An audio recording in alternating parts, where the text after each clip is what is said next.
Welcome to my WWE channel. আশা করি সবাই ভালো আছেন। আমার চ্যানেলটা সবাই সাবস্ক্রাইব করে দেবেন, হ্যাঁ, কারণ আমি 100টা সাবস্ক্রাইব পূরণ করতে চাই 1 মাসের মধ্যে। আজকে আমরা শুধু কোরিডোর নিয়ে আলোচনা করব।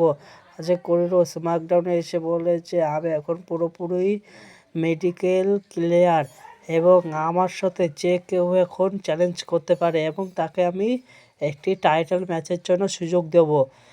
এখন আমি সেভিজেনকে নিয়ে কথা বলবো, কারণ সেভিজেন আমাকে প্রত্যেকবার অপমান করেছে। আমি কোনো টাইটেল পাই, ও কোনো পাই না। সেভিজেন তুই আসতে পারিস আমাকে টাইটেল চ্যালেঞ্জের জন্য। তারপর রিকেসেন্স আসে, রিকেসেন্স রিংয়ে আসে এবং রিংয়ে এসে সে প্রথমে ওপরে যায় এবং ওপরে মানুষদের সাথে সেলিব্রিটি করতে থাকে। তারপর কোডি রোজকে বলে যে হ্যাঁ আমি জানি তুই আসবি এবং তুই আমাকে এখন এসেছিস চ্যালেঞ্জ করার জন্য। তারপর রিকেসেন্স বলে হ্যাঁ তোর সাথে আমি চ্যালেঞ্জ করার এসেছি, কারণ তোর সাথে ওই টাইটেলটা আমি চ্যালেঞ্জ করব এবং জিতে বাড়ি যাব। কোডিস বলে ঠিক আছে, তোর আমার তাহলে ম্যাচ হবে, হোক তাহলে 2 নাইটে। রিকেসেন্স বলে হ্যাঁ ঠিক আছে।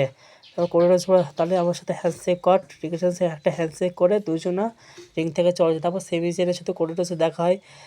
সেভিজেন কোরিডোস করে না রে, তোকে আমি অপমান করছি নি, কারণ তুই শুধু পাস আমি পাস না, তাই জন্য বলছি। তারপর কোরিডোস আর রিকেসেন্সের ম্যাচ শুরু হয়ে যায়। কোরিডোস এখানে ভালোই রিকেসেন্সের সাথে ফাইট ব্যাক করে, কিন্তু রিকেসেন্স এখানে ভালোই খেলছিল। রিকেসেন্স কোরিডোসকে তার ফিনিশার হিট করে। কোরিডোস তার রিকেসেন্স তার এলকানো হিট করে, কোরিডোস তার ক্রস রোজ হিস করে এবং এই ম্যাচটিকে জিতে যায় কোরিডোস।